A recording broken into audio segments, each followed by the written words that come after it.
Good morning friends. सुबह हो गई मामू और हम लोग अपने इस रिसोर्ट से निकल लिए हैं।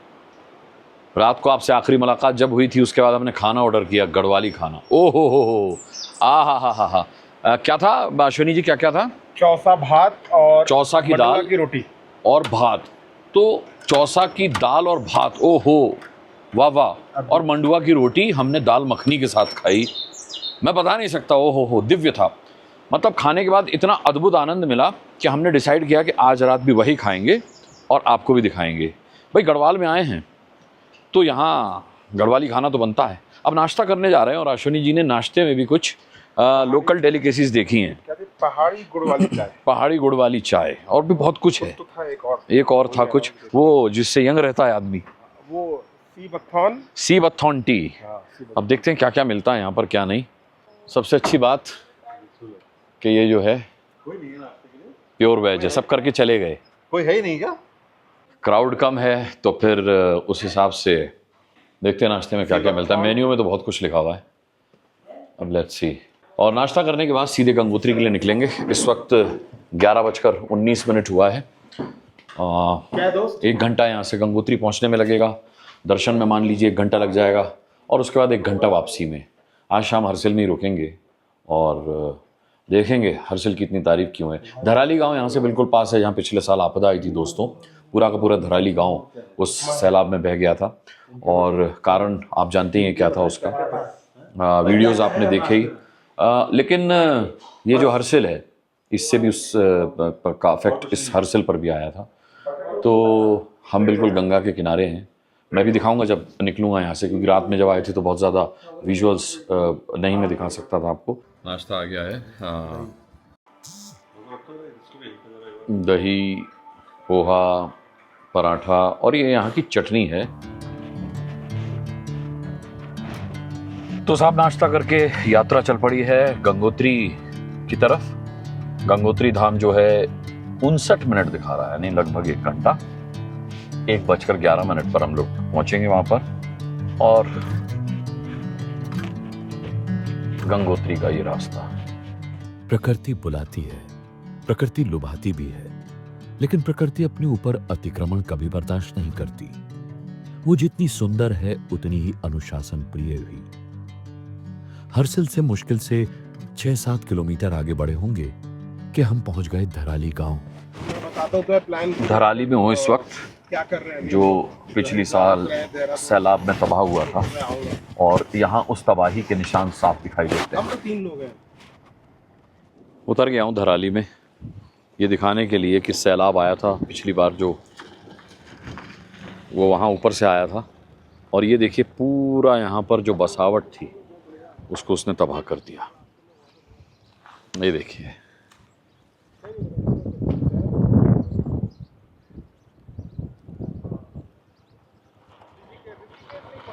कुछ हिस्से जो बच गए, जो ऊपर गांव था वो बच गया, लेकिन जो नीचे बसावट थी वो पूरी तरह से तबाह हो गई। उसके निशान यहाँ दिखाई देते हैं, नदी में टूटे हुए पुल दिखाई देते हैं। ये था वो जो मलबा पूरा आया था। ये नदी नहीं है, नदी उधर है, नदी वो है। ये जो है एरिया, ये वही बोल्डर हैं जो मलबा आया था, ये उसी का अब तक निशान आप देख रहे हैं। और जो घर वहाँ ऊपर थे वो बच गए, लेकिन जो यहाँ नीचे हैं वो अभी तक खंडहर के रूप में आपके सामने है। तो कुछ ऐसे आई थी धराली में तबाही, और यही रास्ता गंगोत्री के लिए जाता है। बस यहाँ से 10 मिनट की दूरी पर हरसिल है, जो लगभग 10% प्रभावित हुआ था जब यहाँ सैलाब आया था धराली में। लेकिन धराली का 60 से ज़्यादा % हिस्सा जो है वो इस सैलाब में तबाह हो गया था, गायब हो गया था, सैलाब में मिल गया था। बहुत दुर्भाग्यपूर्ण है ये। अब ये इस तरीके की तैयारी है, लगातार काम चल रहा है, जिससे कि अगर नदी उफनती है या कोई सैलाब आता है तो वो इसे पार ना कर पाए। लेकिन कई बार एहतियात कम पड़ जाते हैं और नदी अपनी मनमानी कर लेती है। सैलाब जो आता है वो अतिक्रमण को हटा देता है। नुकसान होता है जानो माल का, अफसोस की बात है, लेकिन प्रकृति के साथ खिलवाड़ भी इंसान ने बहुत ज़बरदस्त तरीके से किया है। जब प्रकृति की बारी आती है तो वो सारा हिसाब बराबर कर लेती है। कुछ ऐसे भगवान के घर पहुंचाने वाले रास्तों पर तबाही के निशान अच्छे नहीं लगते। मन बार बार यही सोचता है कि आखिर ऐसा क्यों हुआ, लेकिन हर घटना को भगवान की मर्जी कहकर टाल देना भी ठीक नहीं है। कहीं ना कहीं इंसान को भी समझना होगा कि पहाड़ों की अपनी सीमाएं होती हैं, नदियों के अपने रास्ते होते हैं। जब हम उन रास्तों पर कब्जा करने लगते हैं तब प्रकृति कभी कभी अपना अधिकार वापस लेने निकल पड़ती है। धराली की इस पीड़ा को मन में लेकर हमने गंगोत्री धाम की ओर अपना सफर जारी रखा। पार्किंग में गाड़ी खड़ी कर दी और आ गए हम लोग। सामने मेरे द्वार है गंगोत्री के लिए। भीड़ कम है, इसका लाभ है। जैसा कि मेरे सब्सक्राइबर्स मिले थे, उन्होंने बताया कि बहुत अच्छे दर्शन हो रहे हैं, मौसम बहुत अच्छा है और जैसा ऊपर वाला चाहता है, जैसी उसकी इच्छा होती है वही होता है आपके साथ। यहाँ पर सबके रजिस्ट्रेशन चेक हुए हैं। तो यात्रा रजिस्ट्रेशन केदारनाथ की त्रासदी के बाद से मैंडेटरी कर दिया गया था, जैसे सरकार के पास ये आंकड़ा रहे कि कितने श्रद्धालु इस वक्त ऊपर हैं और कितने कहाँ कहाँ दर्शन कर चुके हैं, एक रिकॉर्ड रहे। और अब सामने था गंगोत्री धाम का बाजार, छोटा सा लेकिन आस्था से भरा हुआ। यही वो जगह है जहां से श्रद्धालु प्रसाद लेते हैं, पूजा की सामग्री खरीदते हैं और अपने साथ गंगोत्री की कुछ यादें भी समेट कर ले जाते हैं। पहाड़ी दुकानों की सादगी, लोगों के चेहरों की मुस्कान और हर तरफ गूंजता हर हर गंगे। मंदिर का मुख्य द्वार। और फिर जब पहली बार गंगोत्री धाम का श्वेत मंदिर सामने दिखाई देता है तो कुछ ही क्षणों के लिए कदम अपने आप धीमे पड़ जाते हैं। कितनी ही तस्वीरें देखी थी, कितने ही वीडियोस देखे थे, लेकिन अपनी आंखों के सामने इस धाम को देखना बिल्कुल अलग अनुभव है। ऐसा लगता है मानो हिमालय ने अपनी गोद में सफेद संगमरमर का कोई दिव्य मंदिर सजा रखा हो। चारों तरफ ऊंचे ऊंचे पहाड़, सामने वेग से बहती भागीरथी, घंटियों की मधुर ध्वनि, हवा में घुली धूप और अगरबत्ती की सुगंध, और हजारों किलोमीटर दूर से आए श्रद्धालुओं के चेहरों पर संतोष की मुस्कान। मुख्य मंदिर यही है, लेकिन साफ लिखा है गर्भगृह की फोटो लेना मना है और हम नियमों का पालन करते हैं। तो दर्शन करके आता हूँ, फिर अपना अनुभव बताता हूँ। जय श्री गंगोत्री मैया।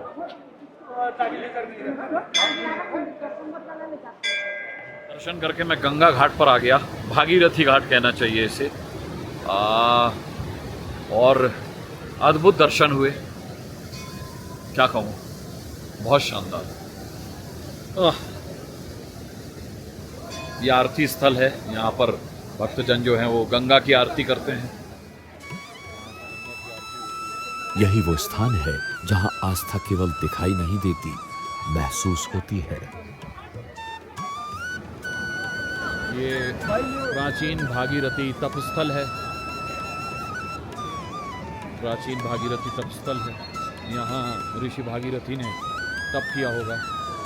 मान्यता है कि इसी स्थान पर राजा भगीरथ ने लगभग 5000 वर्षों तक कठोर तप किया, सूखे पत्तों पर जीवन बिताया, ताकि मां गंगा पृथ्वी पर अवतरित हों और उनके पूर्वजों का उद्धार हो सके। उनके तप से प्रसन्न होकर मां गंगा अवतरित होने को तैयार हुई, लेकिन उनके वेग को संभालने के लिए भगवान शिव ने उन्हें अपनी जटाओं में धारण किया।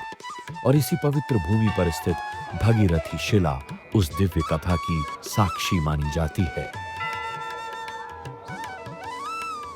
उस शिला को देखते हुए लगता है इतिहास कोई किताब नहीं, यहीं कहीं हमारे सामने खड़ा है। गंगोत्री धाम से प्रस्थान का समय है। बारी मन के साथ हम प्रस्थान कर रहे हैं।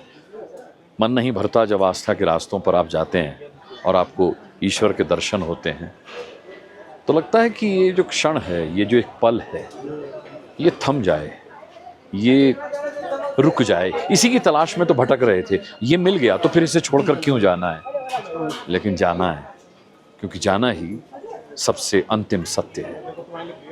जो लेकर जाना है वो कम इम्पोर्टेंट नहीं है। ये आस्था, ये भाव, ये अनुभव, यही साथ जाएंगे। चलिए आगे का रास्ता तय करते हैं। गंगोत्री धाम के दर्शन कर कर लौट रहे थे कि धराली में एक जगह ने फिर हमारा ध्यान खींच लिया। नाम था मंदाकिनी ढाबा। ढाबे पे मंदाकिनी ढाबा है ये, और इस पर चाय पीने के लिए रुके हैं क्योंकि बारिश का मौसम है। मौसम बहुत सुहाना है, बारिश हो रही है और यहाँ वैसे तो बाहर बैठने के लिए जगह है, लेकिन बारिश की वजह से बैठ नहीं पाएंगे, तो ढाबे के अंदर ही आ गए। वाह, ये चाय बना रहे जी। मंदाकिनी ढाबा क्यों लिखा हुआ है? यहाँ शूटिंग बनी थी ना। किस, कौन सी? राम तेरी गंगा मैली। तो वो पर्वत के पीछे हूँ, झरने के नीचे हूँ, गाना यही शूट हुआ था? हाँ जी, हाँ जी। हाँ, पूरी फिल्म शूट हुई थी यहाँ पे? नहीं, थोड़ा बहुत हिस्सा यही शूट हुआ था। हाँ जी। तो ये इसी हिस्से में हुआ था, इसलिए आपने मंदाकिनी ढाबा नाम रख लिया? पीछे हुआ था। हाँ, पीछे हुआ था। अच्छा, इस ढाबे के पीछे? हाँ जी। ओह, लो साहब। ये बता रहे हैं कि इस ढाबे के पीछे जो है वो राम तेरी गंगा मैली फिल्म के कुछ सीन्स और गाने शूट हुए थे। खासकर वो गाना जो है, झरने के नीचे हूँ, पर्वत के पीछे हूँ, आ जा रे, वो यहीं धराली और हरसिल में शूट हुआ था। और तब से इन्होंने इस ढाबे का नाम मंदाकिनी ढाबा रख दिया है। अमेजिंग। हम यही देखकर रुके थे, हमें पता था कि शूटिंग इस फिल्म की कुछ अंश यहाँ पर हुए थे, लेकिन एग्जैक्ट ये वो जगह है, तो थोड़ा सा गूसबम्स वाला मामला है। ये जो जगह बताई चचा ने, वो ये जगह है जहाँ फिल्म शूट हुई थी।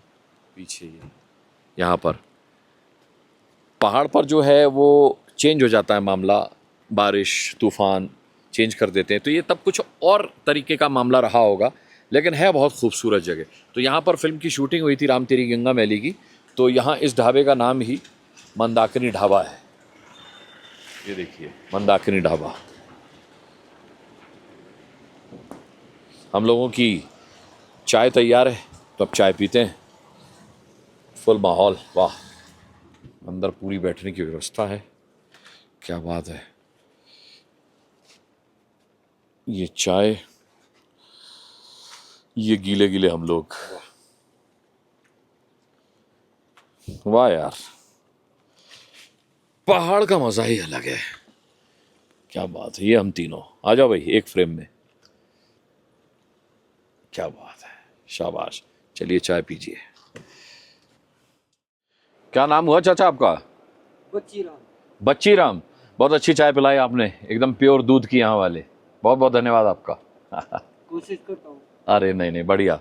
जो पैसा देगा हाँ, तो चीज मिलनी चाहिए। बिल्कुल बिल्कुल। चलिए, बहुत बढ़िया।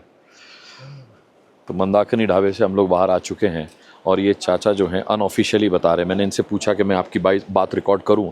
धराली गांव में यहीं से सैलाब आया था, ग्लेशियर फटा था। बता रहे हैं 250-300 लोग मारे गए थे और केवल एक बॉडी मिली थी। पूरा का पूरा धराली गांव, उसका बाजार साफ हो चुका है। बारिश तेज है। अब सीधे हरसिल जाएंगे। आज सोचा है कि भाई मैगी भी बनाएं, गैस स्टोव वगैरह लिया हुआ है, तो नदी के किनारे बैठ करके मैगी बनाई जाए। देखते हैं सक्सेसफुल हो पाते हैं, नहीं, क्योंकि बारिश हो रही है बहुत तेज। अब यहाँ से 6 किलोमीटर रह गया है केवल हरसिल, धराली से। हम धराली में इस वक्त, और धराली में हमने चाय पी। अब हम हरसिल निकल रहे हैं, तो मुश्किल से 10 या 15 मिनट का रास्ता बचा है हरसिल का, वहाँ जाएंगे। हाँ, मैंने वही बताया, मौका मिला तो रास्ते में मैगी बनाएंगे। चलिए। हरसिल लौटते लौटते सुबह से बरस रही बारिश ने मौसम में ठंड और भी ज्यादा घोल दी थी। इस पूरी यात्रा में पहली बार ऐसा लग रहा था कि दांत भी ठंड से शिकायत करने लगे हैं। और ऐसे मौसम में अगर कहीं बैठकर गर्मा गर्म मैगी बन जाए तो समझिए पहाड़ों की शाम पूरी हो गई। मस्त बारिश हो रही है और यहाँ जब से आए हैं पहली बार ठंड का एहसास हुआ है। ये रास्ता हमारे रिसोर्ट को जा रहा है। रिसोर्ट पहुंचते ही सबसे पहले ठंड का इलाज करना पड़ा। बैग खुला और जैकेट तुरंत बाहर आ गई। रेकी करने के बाद एक जगह मिली है जहां संभवतः किसी को आपत्ति ना हो। ये देखिए, गंगा का किनारा, भागीरथी जो हैं वो अपने पूरे प्रवाह में बह रही हैं और यहीं पर इरादा है कि हम मैगी बनाएं। मैगी बनाने की पूरी तैयारी हम उत्तरकाशी से ही करके चले थे। स्टोव, ब्यूटेन गैस, बर्तन, मसाले, सब कुछ पहले से साथ था। तो दोस्तों यहाँ मैगी बन रही है और मैं जहाँ मैगी बन रही है दिखा दूँ आपको। ये देखिए पीछे सूख जाएगा भगीरथी का प्रवाह और कम हो गया है वही और पानी धीरे-धीरे जा रहा है। मेरे सामने देखिए सामने बहती भागीरथी, चारों ओर पहाड़, हल्की बारिश के बाद ठंडी हवा। दोस्तों मैं ये चेयर्स किस दिन के लिए लाया था तो मैं मौका देखकर बीच में से निकला और मैंने सोचा कि जब मैगी बनी गई है तो ज़मीन पर बैठकर क्यों खाई जाए, स्टूल पर बैठकर क्यों ना खाई जाए। तो अब ये स्टूल्स लेके जा रहा हूँ, उधर मैगी बन चुकी होगी पूरी तरह से। ओहो दोस्तों मैगी बन चुकी है, आपको दिखा दूं। ये देखिए मैगी, शानदार मैगी, शानदार मैगी। यकीन मानिए 5 सितारा होटल की सबसे महंगी डिश भी उस वक्त इस मैगी का मुकाबला नहीं कर सकती थी। वाह वाह, क्या बात है, ओहो मजा आ गया। मज़ा आ गया दोस्तों। जो सोच कर आए थे वो कर लिया, मैगी बना ली, मैगी खा ली, सारा कूड़ा एक पैकेट में भर लिया है, उसको अपने रिसोर्ट के डस्टबिन में डाल देंगे। जय माँ भागीरथी, जय माँ गंगे। और जब मैं आपको पर्वत दिखा रहा हूँ तो नीचे मेरी नज़र पड़ी है और मैं कहना चाहता हूँ ऐसे बदतमीज़ लोगों से कि ये सब मत कीजिए भाई। ये सिर्फ नदी नहीं है, ये गंगा है। यहाँ पर बिस्लरी की बोतल, बियर की बोतल, खाने की थालियाँ सब पड़ी हुई हैं। ये सब मत कीजिए। बिल्कुल आपने उस नदी जिसको पूजा जाता है, नदी हर पूजनीय होती है और ये तो भगीरथी है, माँ गंगा है। आप अपनी माँ को डस्टबिन समझते हैं क्या? आप अपनी माँ को डस्टबिन समझकर खाने के बाद खाली बोतल, खाली बर्तन उसके ऊपर फेंक देते हैं क्या? नहीं ना। तो फिर यहाँ ये बदतमीजी क्यों कर रहे हैं? आप पार्टी करते हैं, यहाँ पर आते हैं और उसके बाद गंदगी फैला करके चले जाते हैं। ये देखिए बियर की कैन यहाँ पड़ी हुई हैं,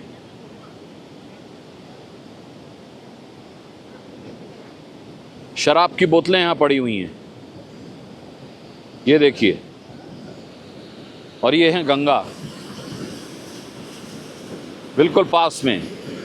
बेहूदगी है, ये सरासर बेहूदगी है। कमाल की बात है यार, बहुत बड़ी विडंबना है। हम अपनी प्रकृति को अपने हाथों से ही नष्ट कर रहे हैं। लेकिन याद रखिए जब प्रकृति की बारी आती है तो वो माफ़ी मांगने का भी मौका नहीं देती। आइंदा से कभी मत कीजिएगा ये, कहीं भी वेस्ट मत छोड़िए। मेरा हाथ जोड़ करके आपसे निवेदन है। बहुत दुख हुआ मुझे, जितना हमको अपना मैगी बनाने में मज़ा आया था वो ये सब देख कर किरकिरा हो गया। क्योंकि मैं यहाँ तक आया तो था लेकिन मैंने ये सब देखा नहीं उस वक्त, क्योंकि हम उस वक्त ये सोच रहे थे कि हमें कोई मैगी बनाने देगा या नहीं देगा, किस जगह पर हम लोग मैगी बनाएं, बारिश हो रही थी जल्दी से बना लें। इस हबड़ा तबड़ी में मैं देख नहीं पाया। लेकिन अब जब खा लिया पी लिया तब निगाह गई कि ये तो लोगों ने कूड़ेदान बना रखा है माँ गंगा को। फिर आप कहते हैं गंगा प्रदूषित हो रही है, आप ही तो कर रहे हैं। शर्म आनी चाहिए आपको। दोस्तों रिलैक्स हो लिए, थोड़ी देर आराम कर लिया। भाई लोग का कॉल आया क्योंकि 9:30 तक ये जो है ओपन रहता है। अभी ये ओपन है, थोड़ी देर में क्लोज़ हो जाएंगे। तो मैंने कहा आपको खाना डिनर दिखाना भी है तो मैं टाइम से पहुंच जाऊं। रूम में भी मंगाया जा सकता था लेकिन मुझे लगा कि नहीं, दिखाता हूं आपको। मैं भूल जाता हूं नाम, थोड़ा सा दिक्कत है।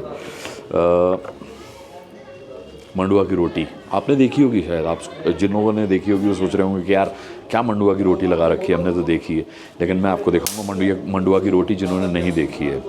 और इसके अलावा हमने लिंगुड़ा की सब्ज़ी ऑर्डर की थी लेकिन लिंगुड़ा बाज़ार में ही नहीं मिल रहा है तो लिंगुड़ा की सब्ज़ी नहीं बन पाई है। तो आलू थचवानी ऑर्डर किया है हमने। इसके अलावा हमने मंडुआ की रोटी ऑर्डर की है, हर्षिल राजमा ऑर्डर किया है और इसके अलावा पहाड़ी राइस खीर और रेड राइस और रेड राइस हमने ऑर्डर किया है। तो हम आ गए हैं यहाँ पर डिनर करने के लिए है। फ्राइड राइस, हाँ fried rice, red rice cancel कर दिए थे, सॉरी माय बैड।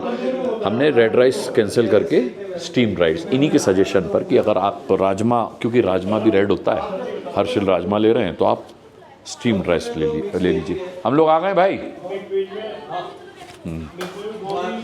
तो कॉल आया था कि सर आ जाइए, खाना रेडी है। हमने इनसे कहा था कि यार हम लोग ना म्यूज़िक व्यूज़िक सुन रहे हैं, गज़ल वज़ल सुन रहे हैं अपने रूम में, तो यहाँ पर क्राउड बहुत है। आप देखिए यहाँ पर अपना म्यूज़िक सिस्टम भी चल रहा है, लोगों का क्राउड भी अच्छा खासा है। यहाँ पर अपना म्यूज़िक सिस्टम चल रहा है, कुछ लोगों का म्यूज़िक, और यहाँ बोन फायर चल रहा है, ये बोन फायर हो रहा है यहाँ पर।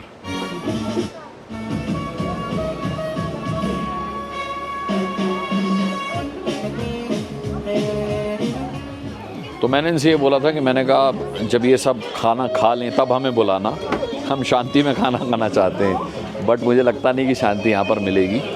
तो खाना खाने के लिए अब क्योंकि इनके रेस्टोरेंट का टाइम ही 9:30 तक है, तो 9:42 कह रहे हैं कि जब गेस्ट ज़्यादा होते हैं तो सर 10 साढ़े 10 तक चल जाता। मैंने कहा ये पहले बताते। तो खैर अब खाना बहुत टेस्टी है। हाँ मैं ये कहना चाहूँगा, खाना इज़ अल्टीमेट। सिर्फ खाने के लिए मैं ग्रेटर नोएडा से हर्षिल इस रिसोर्ट में आ सकता हूँ। आलू खिचवाड़ी में लोकल आलू है, ये आलू खिचवाड़ी, स्टीम्ड राइस, और ये हर्षिल राजमा,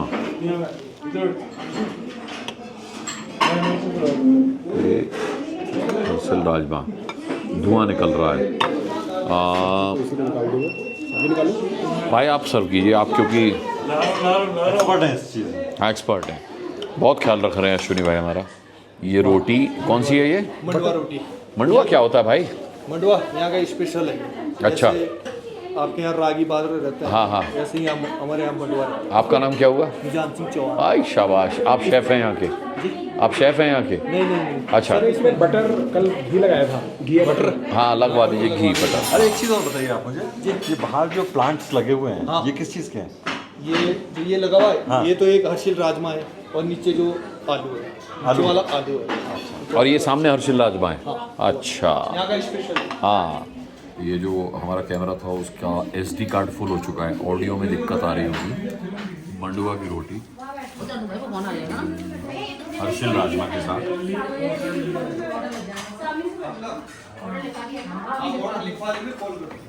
खाने के मामले में मैं बहुत चूज़ी हूँ। मैं फिर कह रहा हूँ, सिर्फ खाना खाने के लिए यहाँ आया जा सकता है। ये हमने खीर मंगाई है, ये बस मेरा खाना बचा है। बाकी हम कभी दिल्ली में रेस्टोरेंट्स में खाते हैं, खाना छोड़ देते हैं, पैक करवा लेते हैं, पूरा नहीं करते तो किसी गरीब को दे देते हैं। लेकिन यहाँ कुछ नहीं बच रहा, कल भी नहीं बचा था, आज भी नहीं बच रहा खाली। और मैं इनको सजेस्ट करके जाऊँगा कि अपना शेफ़ मत बदलिएगा, हर्षिल सिर्फ इस रिसोर्ट में खाना खाने के लिए आया जा सकता है, बाकी सारी चीज़ें बेकार हैं। अश्विनी जी की थाली दिखाता हूँ आपको। ये अमित की थाली, ये मेरी थाली, और मैं बस अब खत्म करने ही वाला हूँ। रिसोर्ट में देर रात तक संगीत बजता रहा, लोग नाचते रहे, छुट्टियों का आनंद लेते रहे।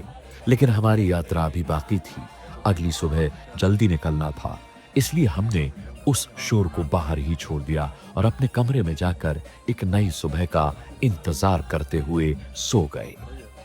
तो रिसोर्ट से हम लोग निकल रहे और अब नीचे उतरेंगे। नीचे क्यों उतरेंगे ये मैं आपको आगे बताऊंगा। Be with us. तो बड़े भारी मन से हर्षिल कहूँ या हर्षिल कहूँ, दोनों ही सही हैं, उसे विदा करके हम लोग रवाना हो रहे हैं अपने आगे के सफ़र के लिए। सुबह हुई, लेकिन इस बार मन हल्का नहीं था। गंगोत्री के बाद हमारी अगली मंजिल थी बाबा केदार और उसके बाद बद्रीनाथ धाम। लेकिन तभी खबर मिली कि लगातार हो रही भारी बारिश के कारण केदारनाथ मार्ग पर भूस्खलन शुरू हो चुका है। कई जगह रास्ते प्रभावित हैं, हेलीकॉप्टर सेवाएं भी फिलहाल बंद कर दी गई हैं। परिस्थितियां यात्रा के अनुकूल नहीं थीं। शांत और निर्मल भाव से बहती हुई भागीरथी। हर्षिल से जब आप लौटते हैं तो ऐसे कई विहंगम दृश्य पड़ते हैं, ऐसे कई नज़ारे आते हैं जब न चाहते हुए भी, ज़रूरत न होते हुए भी आप गाड़ी रोक देते हैं और गाड़ी से नीचे उतर आते हैं। मेरे सामने खूबसूरत नज़ारा है, मैं आपको दिखाता हूँ। यहाँ पर लोग आराधना का एक स्वरूप इसे मानते हैं। वो कुछ स्थापित कर देते हैं ऐसा करके, और ये गंगोत्री धाम का प्रथम पूजा स्थान है। मेरे सामने प्राचीन बलकंदर मंदिर लोहारी नाग, ये मंदिर है, आप देख सकते हैं, छोटा सा। और जो मैं बात कर रहा था आपसे कि उत्तराखंड में पहाड़ पर इस तरीक़ा का आपको एक आस्था का स्वरूप मिलेगा। लोग यहाँ पर इस तरीक़े से इष्ट की स्थापना करते हैं। ये आप देख सकते हैं, बच्चों के लिए ये खेल का विषय है और बड़ों के लिए ये आराधना का विषय है, आस्था का विषय है। दूर दूर तक सिर्फ ऐसे ही प्रतीकों की भरमार है गंगा के इस तट पर, भागीरथी के इस तट पर।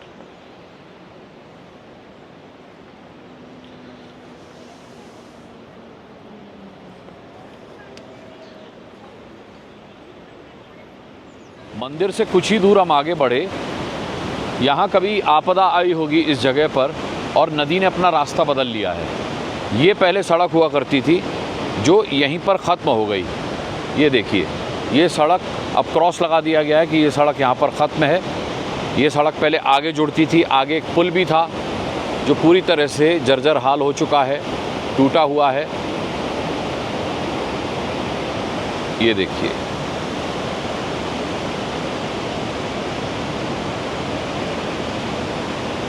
ये वो पुल जो पूरी तरह जर्जर हाल हो चुका है, और ये वो सड़क जो टूट चुकी है।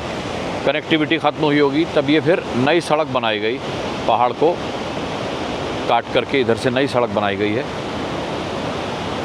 ये आप देख सकते हैं, नई सड़क बनाई गई है और ये मलबा पूरा पहाड़ से आया है, गिरा है। ये जितना मुझे विकराल दिख रहा है उतना शायद आपको कैमरे पर न दिखे। आप ये देखिए कैसे कैसे यहाँ पर जो है ख़तरनाक रास्ते हैं। इस पत्थर को देखिए, ये बस छोटे से पत्थर पे टिका हुआ है और यहाँ साफ लिखा हुआ है कि सावधान, आगे पत्थर गिरने का भय है। वहाँ देखिए, वहाँ पर भी इस सैलाब ने तबाही मचाई है। पूरी तरह से मलबा जो है वो नदी में है और नदी अपना रास्ता बदल चुकी है। ये देखिए, यहाँ पर कभी आया होगा सैलाब। बेहद नज़ारा खूबसूरत है, लेकिन जब प्रकृति अपना विकराल रूप दिखाती है तो इंसान की औकात कुछ नहीं रह जाती है।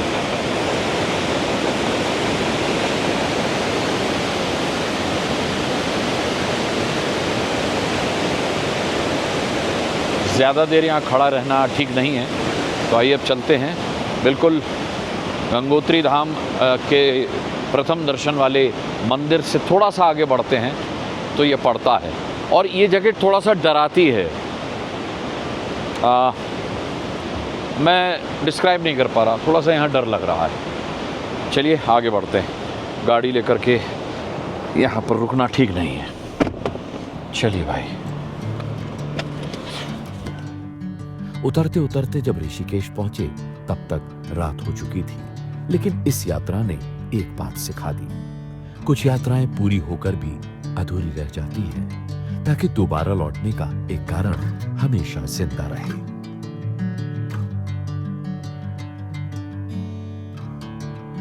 और हमारे लिए केदारनाथ और बद्रीनाथ का वो अधूरा सपना अब अगली यात्रा का सबसे बड़ा निमंत्रण बन चुका था।